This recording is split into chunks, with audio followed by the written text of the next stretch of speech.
Assalamualaikum. Welcome to my YouTube channel Knowledge for Students. Students, today we are starting the class number 38. और आज की class में हम तमाम टेंसेस का शॉर्टकट ओवरव्यू देखेंगे। लेकिन स्टूडेंट्स, क्लास शुरू करने से पहले अगर अभी तक आप लोगों ने मेरे चैनल को सब्सक्राइब नहीं किया तो प्लीज़ सब्सक्राइब के बटन पर क्लिक कर दें। अगर आपको मेरी वीडियोस पसंद आ रही हैं और अगर आप इनसे कुछ सीख रहे हैं तो प्लीज़ लाइक एंड शेयर के बटन पर क्लिक कीजिए। और अगर आपको कोई भी कन्फ्यूजन हो रहा है या कोई भी मसला हो रहा है तो आप लोग कमेंट्स बॉक्स में जाके कमेंट्स कर सकते हैं। तो चले आए गाइस, स्टार्ट करते हैं हमारी आज की क्लास। तो स्टूडेंट्स, आज हम बात करने जा रहे हैं टेंसेस की। जैसे कि हमने पिछली क्लासेस में इन सारे टेंसेस को अलग-अलग से पढ़ा, फिर हमने इन सारी ब्रांचेस को आपस में कंपेयर किया। पहले इंडेफिनेट की तीनों ब्रांचेस को आपस में कंपेयर किया, फिर हमने कॉन्टिन्यूस की तीनों ब्रांचेस को अलग-अलग पढ़ के फिर इन तीनों को आपस में कंपेयर किया। फिर हमने परफेक्ट की तीनों ब्रांचेस को पहले अलग-अलग पढ़ा, फिर उसके बाद हमने इन तीनों को आपस में कंपेयर किया। फिर परफेक्ट कॉन्टिन्यूस की तीनों ब्रांचेस को पहले अलग-अलग पढ़ा, फिर इन तीनों को हमने एक साथ कंपेयर करके देखा कि इन तीनों में फर्क क्या आता है। लेकिन आज की क्लास में स्टूडेंट्स जो चीज मैं आपको समझाने जा रहा हूं वो ये है कि आज हम सारे टेंसेस को एक साथ देखेंगे। राइट?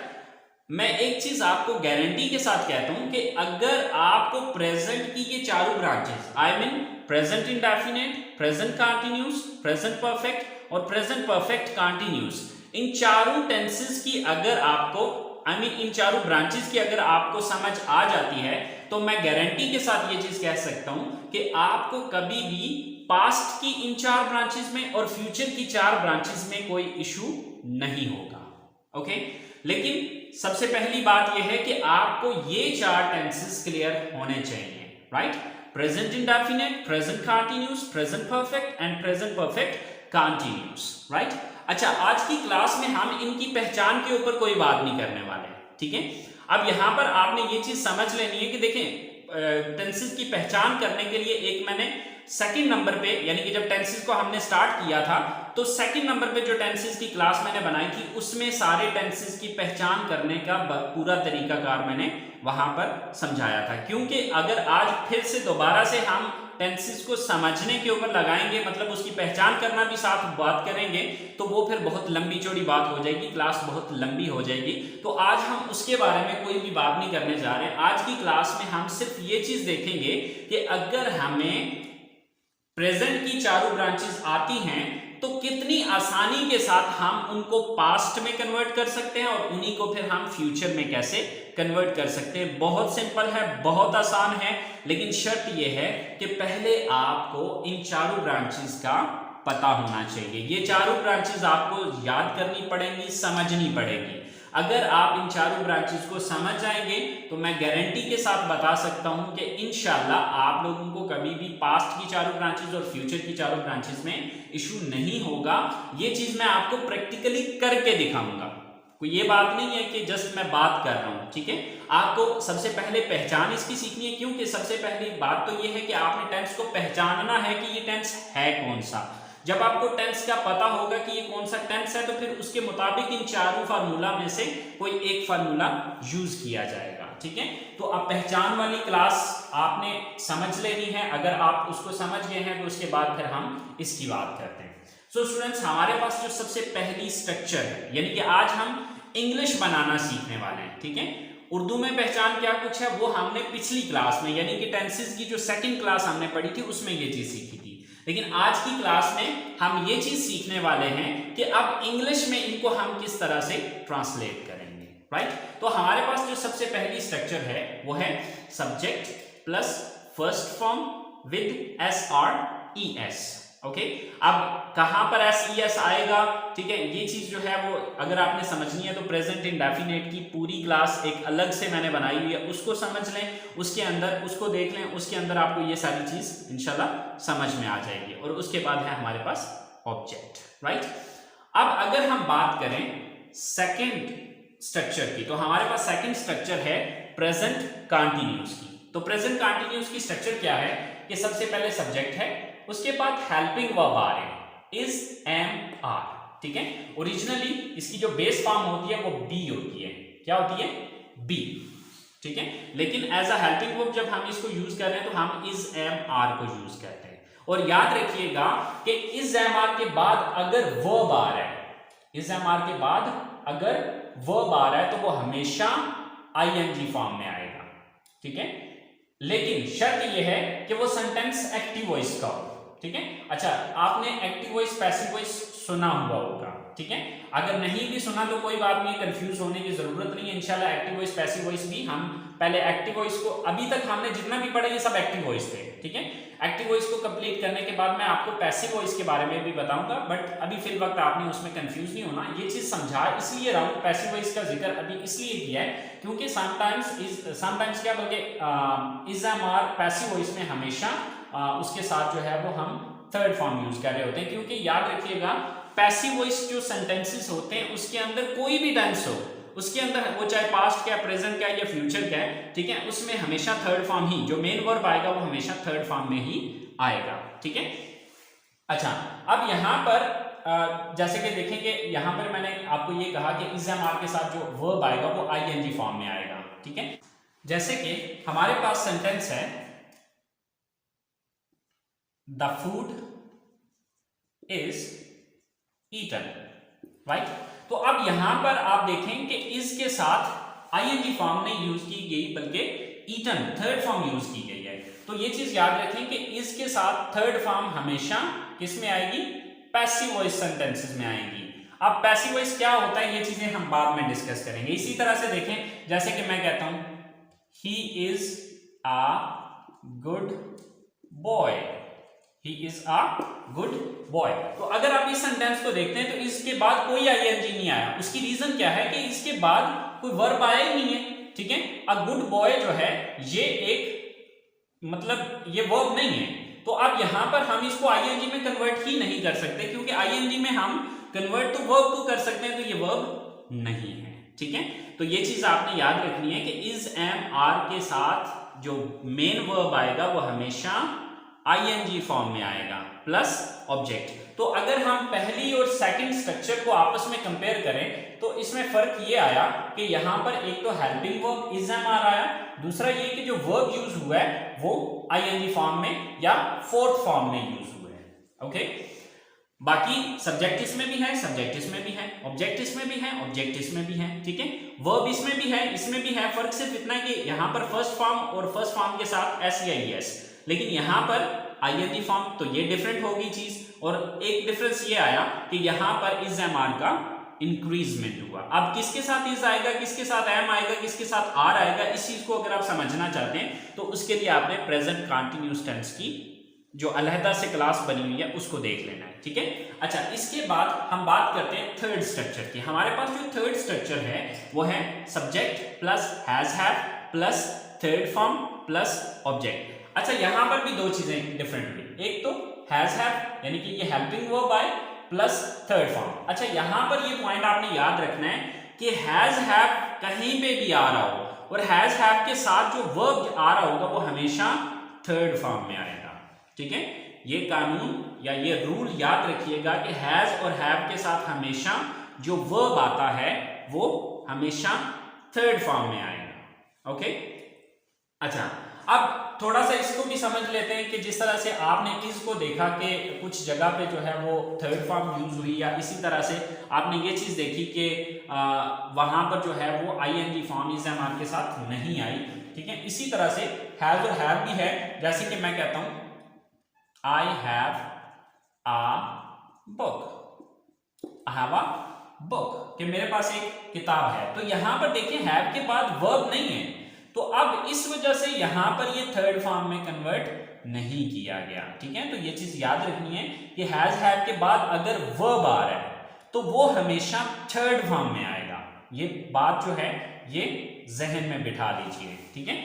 अच्छा, अब इसके बाद हम बात करते हैं अपनी फोर्थ स्ट्रक्चर की। सॉरी, थर्ड फॉर्म है प्लस ऑब्जेक्ट है। तो यहां पर भी अगर आप इन तीनों को आपस में कंपेयर करें तो इन तीनों में सब्जेक्ट आ रहा है, इन तीनों में ऑब्जेक्ट आ रहा है, वर्ब तीनों में आ रहा है, लेकिन फर्क क्या है कि यहां पर फर्स्ट फॉर्म है, यहां पर आईएनजी फॉर्म है और यहां पर थर्ड फॉर्म है। तो उसके लिए तो मैंने आपको बता दिया है कि जब हेल्पिंग वर्ब इज एम आ रहा है तो वर्ब आईएनजी में आएगा, ठीक है। हैज हैव आए तो वर्ब थर्ड फॉर्म में आएगा, ठीक है। तो ये चीज मैं ऑलरेडी आपको एक्सप्लेन कर चुका हूं, उम्मीद है कि वो बात आपके जहन में होगी। अच्छा, इसी तरह से अगर हम चौथी स्ट्रक्चर की बात करते हैं तो चौथी स्ट्रक्चर में क्या आ रहा है, subject plus has have plus been plus first form with ING plus object plus since of और प्लस टाइम, राइट। अच्छा, अब यहां तक आपकी जो स्ट्रक्चर है वो ऑलमोस्ट मिलती जुलती है। ये जो दो चीजें हैं ये एक्स्ट्रा आई हैं इस स्ट्रक्चर के अंदर, ओके। बहरहाल हम पहले बात कर लेते हैं हैज और हैव की। अच्छा, मैंने आपको बताया था कि हैज हैव के बाद हमेशा थर्ड फॉर्म आएगी, तो आप ये सोच रहे होंगे कि सर यहां पर फिर आपने आईएनजी फॉर्म क्यों यूज की है। आपने कहा था कि हैज हैव के साथ हमेशा थर्ड फॉर्म आती है, तो यहां पर आप लिख रहे हैं कि आईएनजी फॉर्म। तो ये चीज याद रखिएगा कि हैज हैव के बाद ये जो बीन है ये थर्ड फॉर्म ही है, ठीक है। बीन जो है ये थर्ड फॉर्म है, तो हैज और हैव के बाद हमने बीन थर्ड फॉर्म लगाई है, तो ये नहीं कह सकते कि हमने हैज और हैव के साथ थर्ड फॉर्म नहीं यूज की, ठीक है। Then first form with ING, यानी कि इसके बाद जो मेन वर्ब आएगा उसको हम आईएनजी फॉर्म में यूज करेंगे। देन ऑब्जेक्ट, तो यहां पर भी एक तो ये डिफरेंस आया प्लस ये हेल्पिंग वर्ब्स का डिफरेंस आया, और सिंस और फॉर एक नई चीज आई प्लस टाइम। अच्छा, अब जिन स्टूडेंट्स को सिंस या फॉर का नहीं पता या हैज हैव का नहीं जिनको पता, वो प्रेजेंट परफेक्ट की जो सेपरेट क्लास बनी हुई है उसको देखिएगा, उसमें आपको हैज और हैव की डिटेल पता चल जाएगी। अगर आपको यहाँ पे इसकी हैज हैव की समझ आ गई तो यहाँ पर ये हैज हैव का कंफ्यूजन आपका खत्म हो जाएगा। इसी तरह से अगर आपको कंफ्यूजन आता है सिंस और फॉर में, तो आपने प्लीज जो अलग से क्लास बनी हुई है प्रेजेंट परफेक्ट कंटीन्यूअस की, उसको आप लोगों ने देख लेना है, तो ये चीज आपको वहां पर क्लियर हो जाएगी, ओके। सो स्टूडेंट्स, ये हमारी हैं 4 स्ट्रक्चर्स। अच्छा सॉरी, मैंने आपको ये नहीं बताया कि बीन किसकी थर्ड फॉर्म है। तो देखें, बी जो है ये हमारी फर्स्ट फॉर्म है, और इसको जब हम एज अ हेल्पिंग वर्ब ले रहे होते हैं तो इसकी जगह पे हम इस एमआरपी यूज करते हैं, ठीक है। इसकी सेकंड फॉर्म होती है वाज, और इसकी थर्ड फॉर्म होती है बीन। तो यहां पर देखें कि हैज हैव के साथ बीन जो है ये थर्ड फॉर्म यहां पर आ रही है, ओके। तो आई होप सो आपको प्रेजेंट की चारों ब्रांचेस की समझ आ गई होगी। स्टूडेंट्स, ये चीज याद रखिएगा कि इस चीज को आपको समझना पड़ेगा और इस चीज को याद करना पड़ेगा। अगर ये चीज आप याद कर लेते हैं तो मैं गारंटी के साथ आपको ये चीज बता सकता हूं कि आपको कभी भी इनके पास्ट बनाने में और इनकी 4 फ्यूचर की जो ब्रांचेस हैं वो बनाने में कोई इशू नहीं होगा, ये मैं गारंटी देता हूं आपको। लेकिन शर्त यह है कि 3 से 4 रूल्स जो आगे मैं आपको बताने वाला हूं उनको आपने समझ लेना है, उनको अपने दिमाग में बैठा लेना है। अगर वो 3 से 4 बातें आप अपने दिमाग में बैठा लेते हैं तो आपको इन सारे सेंटेंसेस को पास्ट में या इन सारे सेंटेंसेस को फ्यूचर में कन्वर्ट करने में कोई इशू नहीं होगा, ओके। आई होप सो आपको ये बात यहां तक समझ आ चुकी होगी। तो चले आए जो मेन रूल आपको समझाने हैं पास्ट में कन्वर्ट करने के लिए और इन्हीं को फ्यूचर में कन्वर्ट करने के लिए, उनको जरा देख लेते हैं। तो स्टूडेंट्स, हमारा जो रूल है वो रूल ये है कि अगर हम प्रेजेंट सेंटेंस को पास्ट में या फ्यूचर में कन्वर्ट करना चाहते हैं तो हमें ये 3 बातें या ये 3 लाइनें जहन में रखनी हैं। अगर आप इन 3 चीजों को मद्देनजर रखेंगे तो आप इन सारे सेंटेंसेस को बहुत आसानी के साथ पास्ट में और फ्यूचर में कन्वर्ट कर सकते हैं। देखने में ये सिर्फ 3 लाइनें लग रही हैं लेकिन ये बहुत ही इंपॉर्टेंट लाइन्स हैं, okay. So just try to understand it very carefully. इसको बहुत अच्छे से समझने की कोशिश कीजिएगा। ये बात मैं वैसे पिछली क्लासेस में भी बता चुका हूं, लेकिन आज हम इस चीज को प्रैक्टिकली करके देखेंगे, ओके। तो चलिए आइए देखते हैं कि हमारा रूल क्या है कि प्रेजेंट में हम फर्स्ट फॉर्म इस्तेमाल करते हैं, यानी कि जो भी प्रेजेंट के हमारे वर्ब्स होंगे, ठीक है, उसके अंदर हम हमेशा फर्स्ट फॉर्म का इस्तेमाल करेंगे। पास्ट में हम सेकंड फॉर्म इस्तेमाल करेंगे, यानी कि जब भी हम इनमें से किसी भी सेंटेंस को पास्ट में कन्वर्ट करेंगे तो हम वहां पर सेकंड फॉर्म यूज करेंगे, और फ्यूचर में हम फर्स्ट फॉर्म से पहले विल या शैल का इस्तेमाल करते हैं, राइट। तो यानी कि जब आप उनको फ्यूचर में कन्वर्ट करना चाहेंगे तो आपकी जो भी सेंटेंस होगा उसमें जो भी वर्ब होगा उससे पहले आपने विल और शैल का इस्तेमाल करना है, राइट। अच्छा, अब लास्ट लाइन को गौर से समझिएगा कि ये फार्मूला हमारे आने वाले पहले वर्ब पर अप्लाई होगा। अच्छा, अब इस बात का क्या मतलब है, थोड़ा सा इस चीज को समझ लेते हैं। देखें, हमारे पास वर्ब दो तरह के आते हैं। कुछ सेंटेंसेस में एक ही वर्ब आ रहा होता है, कुछ सेंटेंसेस के अंदर दो वर्ब्स आ रहे होते हैं, ठीक है। अब जैसे कि अगर हम इस स्ट्रक्चर को देखें तो हमारी इस स्ट्रक्चर के अंदर हमारे पास एक ही वर्ब आ रहा है, ठीक है, ये वर्ब है हमारा, राइट। अब अगर हम सेकंड स्ट्रक्चर को देखें तो इसमें हमारे पास दो वर्ब आ रहे हैं। अब अगर आपने वर्ब की क्लास, मेरी पहले वाली वर्ब की क्लास अटेंड की है तो आपको पता होगा कि वर्ब की दो टाइप्स होती हैं, एक होते हैं हेल्पिंग वर्ब और एक होते हैं मेन वर्ब। लेकिन है दोनों वर्ब ही, लेकिन दोनों की टाइप्स हैं, ठीक है। ये मेन वर्ब है, ये हेल्पिंग वर्ब है, राइट। लेकिन ये दोनों वर्ब ही हैं। तो ये जो फार्मूला अप्लाई होगा अब इस सेंटेंस के अंदर आने वाले पहले वर्ब पर अप्लाई होगा, ठीक है। आने वाले पहले वर्ब पर ये बात अप्लाई होगी। अब पहले देखें, इस सेंटेंस में हमारे पास हेल्पिंग वर्ब नहीं है तो इसका मतलब है ये बात इस वर्ब पर अप्लाई होगी, ठीक है। लेकिन इस सेंटेंस को या इस सेंटेंस को या इस सेंटेंस को अगर हम देखते हैं तो ये चीजें हमारी इनके साथ अप्लाई होंगी, ठीक है। तो ये बात आपने अपने जहन में बिठा लेनी है कि प्रेजेंट में हम फर्स्ट फॉर्म यूज करते हैं, पास्ट में हम सेकंड फॉर्म यूज करते हैं और फ्यूचर में हम फर्स्ट फॉर्म से पहले विल या शैल का इस्तेमाल करते हैं। ये फार्मूला हमारे आने वाले पहले वर्ब पर अप्लाई होगा। इस बात को अपने पास लिख लें। लिखने के बाद, समझने के बाद अब मैं आपको प्रैक्टिकली ये चीजें करके दिखाता हूं। तो चले आए देखते हैं जरा इसके कुछ सेंटेंसेस बना के कि हम इनको किस तरह से पास्ट में या फ्यूचर में कन्वर्ट करेंगे। तो स्टूडेंट्स, हमारे पास ये चार सेंटेंसेस हैं, ओके। अब हमारा जो सबसे पहला सेंटेंस है वो है आई लर्न इंग्लिश। अब ये सेंटेंस हमने बनाया इस स्ट्रक्चर को फॉलो करते हुए, तो इट मींस कि ये हमारे प्रेजेंट इंडेफिनेट का सेंटेंस है, राइट।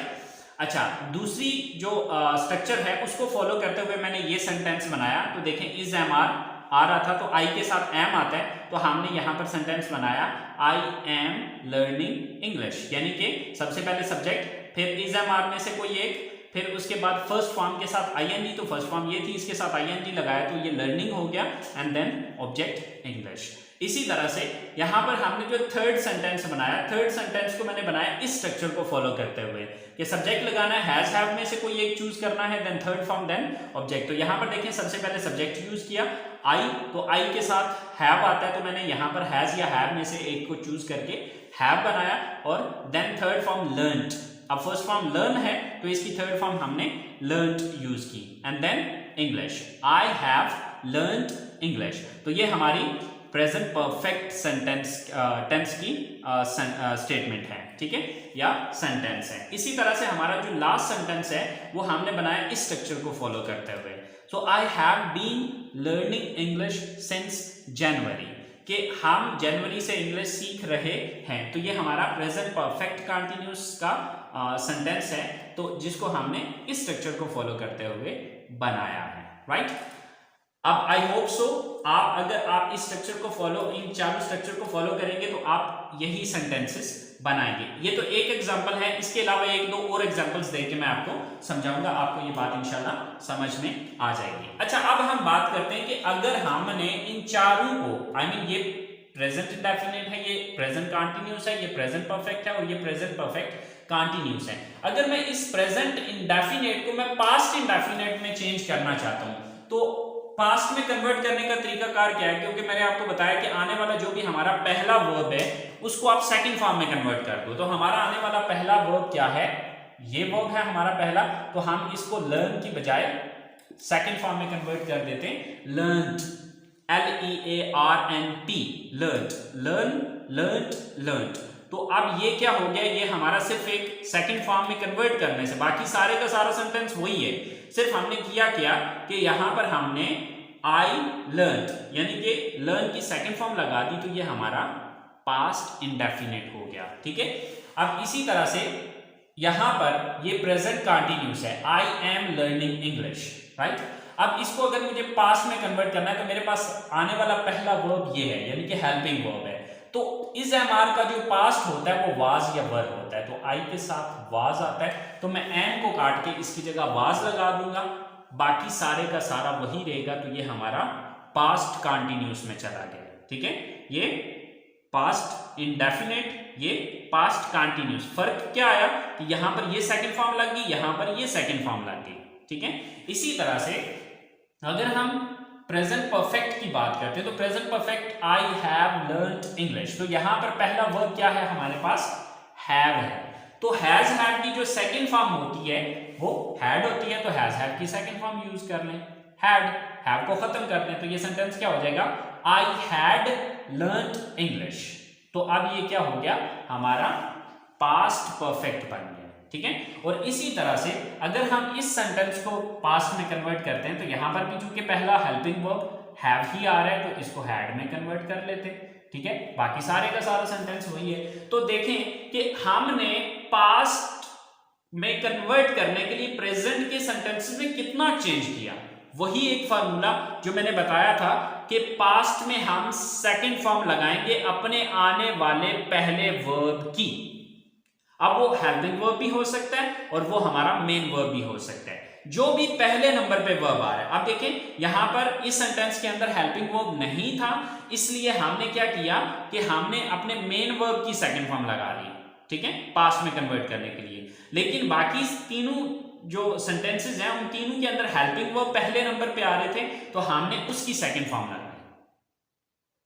तो अगर आपको प्रेजेंट की ये चारों स्ट्रक्चर्स आती हैं तो उसमें आने वाले पहले वर्ब को सेकंड फॉर्म में कन्वर्ट करो, वो पास्ट में चला जाएगा। ओके, यानी कि अगर वो प्रेजेंट इंडेफिनिट का है तो वो पास्ट इंडेफिनिट में चला जाएगा, अगर वो प्रेजेंट कंटीन्यूअस का है तो पास्ट कंटीन्यूअस में चला जाएगा, अगर प्रेजेंट परफेक्ट है तो वो पास्ट परफेक्ट में चला जाएगा, और अगर प्रेजेंट परफेक्ट कंटीन्यूअस है तो वो पास्ट परफेक्ट कंटीन्यूअस में चला जाएगा। आई होप सो यहां तक ये बात आपको समझ में आ गई होगी। एक दो और सेंटेंसेस बना के पास्ट में कन्वर्ट करके चेक करते हैं और फिर आगे हम फ्यूचर की तरफ चलते हैं। स्टूडेंट्स, हमारे पास फिर से 4 सेंटेंसेस हैं। पहला सेंटेंस हमारा प्रेजेंट इंडेफिनिट का है, दूसरा सेंटेंस हमारा प्रेजेंट कंटीन्यूअस का है, तीसरा हमारे पास प्रेजेंट परफेक्ट का है, और चौथा सेंटेंस हमारे पास प्रेजेंट परफेक्ट कंटीन्यूअस का है। अच्छा, अब इन सारे चारों सेंटेंसेस को हमने पास्ट में कन्वर्ट करना है, तो अब हमने देखना है कि पहला वर्ब हमारा कौन सा आ रहा है, उसको बस पास्ट में उसको सेकंड फॉर्म में कन्वर्ट करते जाएं, वो हमारा पास्ट में जाती जाएगी बात। जैसे कि दे प्लेड क्रिकेट, तो अब यहाँ पर ये वर्ब है तो अब इसकी सेकंड फॉर्म यूज कर देंगे प्लेड, दे प्लेड क्रिकेट, तो अब ये प्रेजेंट इंडेफिनिट से पास्ट इंडेफिनिट में बात चली गई। इसी तरह से दे आर प्लेइंग क्रिकेट, कि वो क्रिकेट खेल रहे हैं, राइट। तो अब इसको पास्ट में लेके जाना है तो इज एम आर की सेकंड फॉर्म यूज करनी वाज और वर, तो दे के साथ वर आएगा, तो हमने यहां पर क्या कर दिया कि आर को काटा, उसकी जगह वर लगा दिया, दे वर प्लेइंग क्रिकेट। इसी तरह से थर्ड नंबर पे हमारे पास जो सेंटेंस आ रहा है दे हैव प्लेड क्रिकेट, तो हमारे पास पहले नंबर पे ये वर्ब आ रहा है, तो अब हम इसकी सेकंड फॉर्म लगाएंगे, तो हैव और हैज की सेकंड फॉर्म हैड होती है, तो यहां पर हम इसकी हैड लगा देंगे, तो ये हमारा पास्ट परफेक्ट कंटीन्यूअस हो जाएगा। और इसी तरह से लास्ट सेंटेंस में ये पहले नंबर पे आ रहा है, तो इसी को हम सेकंड फॉर्म में ले जाते हैं हैड, तो ये हमारा पास्ट परफेक्ट कंटीन्यूअस टेंस बन जाएगा। तो आई होप सो स्टूडेंट्स आपको ये बात समझ आ गई होगी। एक लास्ट सेंटेंस और प्रैक्टिस कर लेते हैं और उसके बाद फिर हम फ्यूचर बनाना सीखते हैं। तो स्टूडेंट्स, अब हम इन सेंटेंसेस को पास्ट में कन्वर्ट करके चेक करते हैं।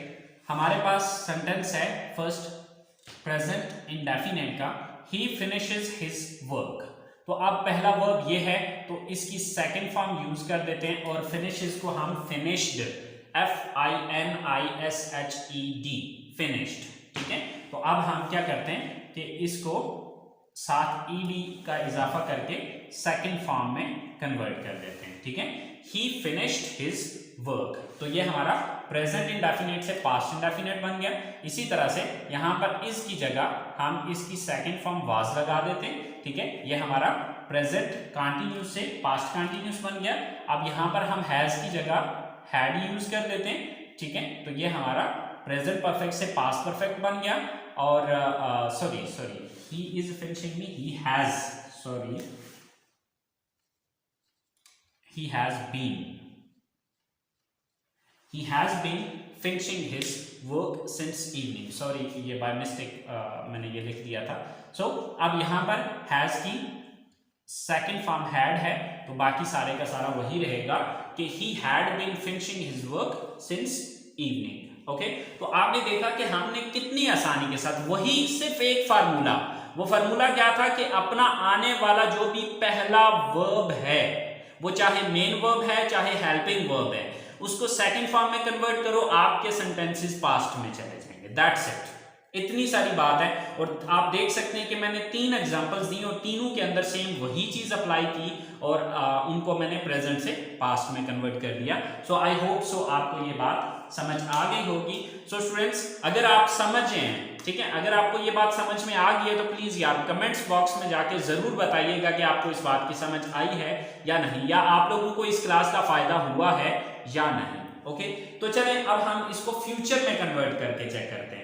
तो फ्यूचर के लिए मैंने आपको बताया था कि फ्यूचर में हम करते ये हैं कि जो हमारी फर्स्ट फॉर्म होती है, ठीक है, उससे पहले हम विल और शैल का इस्तेमाल कर लेते हैं, तो वो हमारा प्रेजेंट से फ्यूचर में कन्वर्ट हो जाएगा। यानी कि ये हमारा प्रेजेंट है, तो इसी को अब हम फ्यूचर में कन्वर्ट करना चाहते हैं, तो इससे पहले हम विल या शैल लगा देंगे। यहां पर हम विल लगा के तो अब इज एम आर नहीं यूज करेंगे, बल्कि इज एम आर की जगह पे ओरिजिनल जो इसकी बेस फॉर्म है बी यूज करेंगे। तो विल बी या शैल बी, क्योंकि इज एम आर के साथ कभी भी विल नहीं आता, राइट। तो अब हम विल लगाने के बाद फिर उसकी बेस फॉर्म जो ओरिजिनल फॉर्म है बी यूज कर लेते हैं, ठीक है। और यहां पर हम क्या करते हैं कि हैज और हैव, चूंकि हैज भी जो है वो ही शीट और सिंगल लेंथ के चक्कर में बनाएगी, तो हम यहाँ पर विल हैव का सिंपल सिर्फ हैव लगाते हैं, क्योंकि जिस तरह से ये बी जो है ये बेस फॉर्म है, इसी तरह से हैव जो है ये बेस फॉर्म है। तो हैज जो है वो ही शीट के चक्कर में बना, तो यहाँ पर क्या हो जाएगा कि विल और शैल के बाद हैव आएगा, ये हैज खत्म हो जाएगा, ठीक है। तो स्टूडेंट्स, जैसे कि हमारे पास ये 4 एग्जाम्पल्स लिखी हुई हैं, ये चारों प्रेजेंट की हैं। ये प्रेजेंट इंडेफिनिट की, ये पास्ट प्रेजेंट कंटिन्यूस की, ये प्रेजेंट परफेक्ट की और ये प्रेजेंट परफेक्ट कंटिन्यूस की। अब हम इनको फ्यूचर में कन्वर्ट करने जा रहे हैं। हमने बात क्या की थी कि हमारी जो पहला वर्ब होगा, ठीक है, उससे पहले हम विल या शैल का यूज करेंगे। तो अब ही के साथ विल आता है, तो यहां पर हम विल लगा देंगे और ये जो रीड्स के साथ एस, हमने ये जो एस या एस का चक्कर किया था वो खत्म कर देंगे। He will read books, right. अब हमारे पास यहां पर विल आएगा, तो अब मसला ये है कि विल के साथ कभी भी इज एम आर नहीं आता, तो हम इसकी फिर बेस फॉर्म बी यूज करेंगे, तो यहां पर विल बी हो जाएगा। He will be reading books. Okay, अब इसी तरह से अगर हमारे पास ये सेंटेंस है कि ही हैज रेड बुक्स, तो आपको मैंने ये चीज बताई थी कि जिस तरह यहां से एस खत्म किया, तो यानी कि ये बेस फॉर्म हम ओरिजिनल फॉर्म यूज की, इसी तरह से हम यहां पर हैव कर देंगे और यहां पर विल लगाएंगे। So he will have read books, ठीक है, कि वो बुक्स पढ़ चुका होगा। इसी तरह से यहां पर से भी ये जिस तरह हमने हैव को खत्म करके हैव लगाया था, यहां पर हैव और यहां पर विल लगाएंगे। तो देखें हमने कितना काम किया, सिर्फ वही एक फार्मूला अप्लाई कर रहे हैं जो कि मैंने आपको बताया कि फ्यूचर बनाने के लिए हम क्या करेंगे, सिंपली फर्स्ट फॉर्म से पहले विल या शैल का यूज करेंगे। तो यहां पर देखें वही सेम एग्जैक्टली वही फार्मूला अप्लाई कर रहे हैं। एक आध एग्जाम्पल और लिखते हैं और लिख के देखते हैं उसको।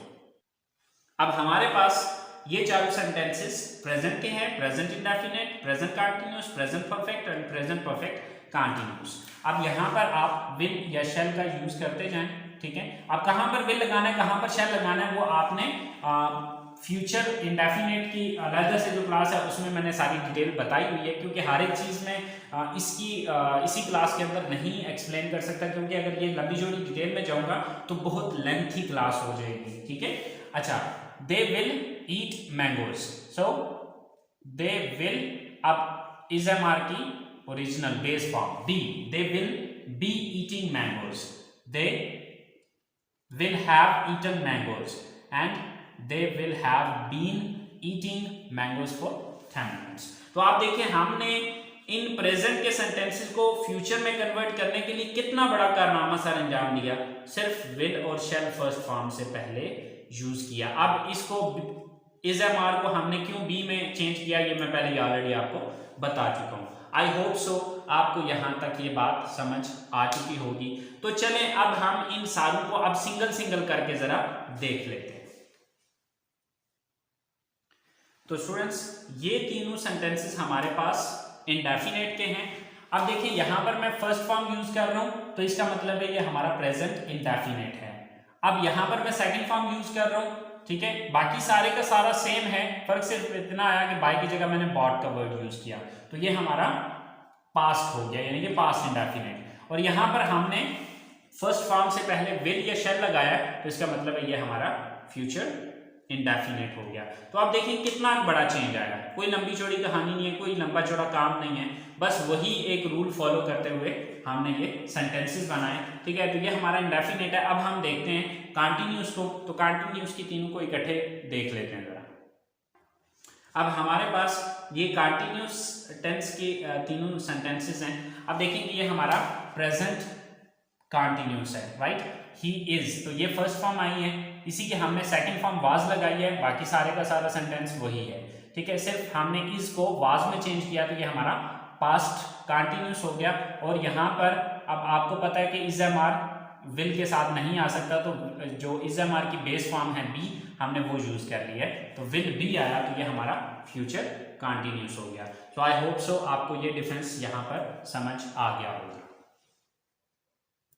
अब हमारे पास ये जो तीन सेंटेंसेस है ये परफेक्ट टेंस के हैं, ओके। अब ये हमारा प्रेजेंट परफेक्ट है, he has sold his house, right. तो यहाँ पर आप देखें ये हमारे पास फर्स्ट फॉर्म है, यहाँ पर हमने इसको सेकंड फॉर्म में कन्वर्ट किया और यहाँ पर फर्स्ट फॉर्म से पहले विल लगाया, बस ये चेंजेस किए तो ये हमारे तीनों जो है वो परफेक्ट टेंस के सेंटेंसेस बन गए। अब हम लास्ट ब्रांच इसकी देखते हैं परफेक्ट कंटिन्यूअस को और उसके बाद क्लास को फिनिश करते हैं। और हमारे पास अब लास्ट सेंटेंस है परफेक्ट कंटिन्यूअस के। हमारे पास सबसे पहला है प्रेजेंट परफेक्ट कंटिन्यूअस का, तो इसमें देखें कि हैव जो है हमारी फर्स्ट फॉर्म आ रही है, इसी की हमने सेकंड फॉर्म यूज की हैड, और इसी की हमने फ्यूचर के लिए विल हैव, यानी कि फर्स्ट फॉर्म से पहले विल या शैल का यूज। अब यहाँ पर नॉर्मली मॉडर्न इंग्लिश में तो नॉर्मली हम विल ही यूज करते हैं, लेकिन अगर आप चाहें तो आप इसकी जगह शैल भी लगा सकते हैं, राइट।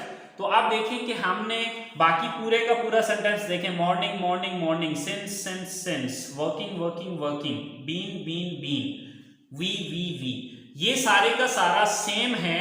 जो चेंज आया वो सिर्फ ये आया, और ये चेंज किस बेस पर आया, ये वही चीज कि जो मैंने आपको बताया कि प्रेजेंट में फर्स्ट फॉर्म, पास्ट में सेकंड फॉर्म और फ्यूचर में फर्स्ट फॉर्म से पहले विल या शैल, राइट। अब ये वही फार्मूला हर जगह पर अप्लाई हो रहा है।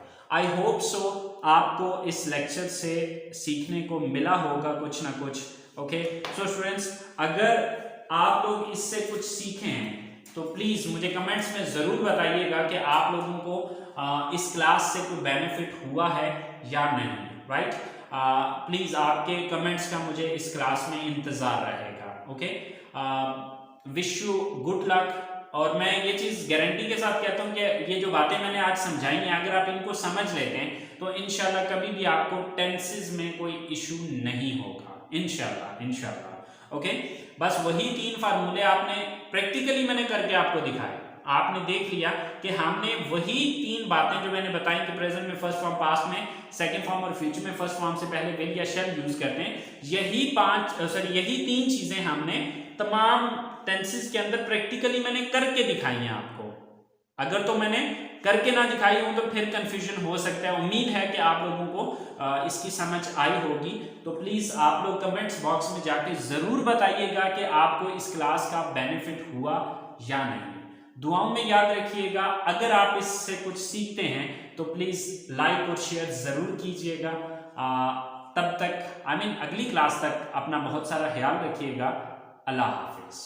हाँ जी, बेरोज़गार हैं, नाकाम हैं, काम नहीं मिला, दिहाड़ी नहीं लगी। अगर आप भी इन सब चीज़ों से परेशान हैं और ऑनलाइन अर्निंग करना चाहते हैं, रियल जेन्युइन अथेंटिक सिस्टम पर काम करना चाहते हैं, मेरे दोस्त मैं भी 1 साल पहले बेरोज़गार था। मैं भी 500-700 हज़ार कमाया करता था, लेकिन इस सिस्टम पे आने के बाद ज़रूरियात के साथ साथ अपनी ख्वाहिशात को भी पूरा किया। और मेरे दोस्त आज की इनकम की बात करूँ तो 75,000 रुपये मैं कमा चुका हूँ सिर्फ आज के दिन। 1 हफ्ते में नहीं, 1 मंथ में नहीं, सिर्फ आज के दिन मैं 75,000 रुपये कमा चुका हूँ। पाकिस्तानी रुपीज़ में बात कर रहा हूँ। अगर आप भी इन सारी बातों से परेशान हैं, एक रियल जेन्युइन अथेंटिक सिस्टम की तलाश में हैं, अभी दिए गए नंबर पे व्हाट्सएप कीजिए और एक फ्री मीटिंग ज्वाइन कीजिए। अगर समझ आया तो बिस्मिल्लाह, ना समझ आया तो जज़ाकल्लाह। 2 ही बातें हैं, तीसरी तो कोई बात है नहीं। थैंक यू सो मच, जज़ाकल्लाह।